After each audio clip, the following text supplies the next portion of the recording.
दरम्यान राज ठाकरे यांच्या या मतचोरीच्या आरोपांवर मंत्री छगन भुजबळ आणि त्याचप्रमाणे खासदार संजय राऊत यांनी ही प्रतिक्रिया दिली आहे. पाहूया. माझं सुद्धा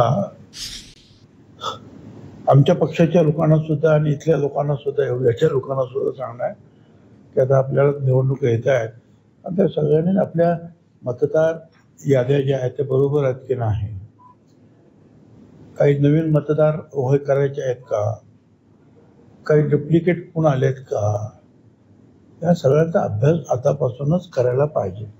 ज्यांना ज्यांना निवडणूक लढवायची आहे त्यांना ते करावंच लागतं. कारण आता ऐन निवडणुकीच्या वेळेला फक्त आपलं तिकीट घेऊन निवडणूक लढवणं यापेक्षा अगोदरपासूनच मतदार याद्या तपासून तिथून काम सुरू करणं हे महत्वाचं असतं.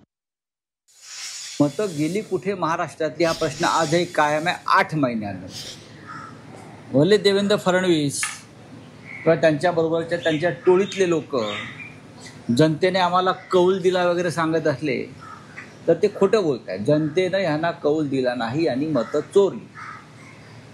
जो मुद्दा राहुल गांधीने राष्ट्रीय पातळीवर घेतलेला हा मुद्दा आता आंतरराष्ट्रीय स्तरावर गेला की नरेंद्र मोदी भारतासारख्या महान देशामध्ये मतं चोरी करून सत्तेवरती आलेले आहेत.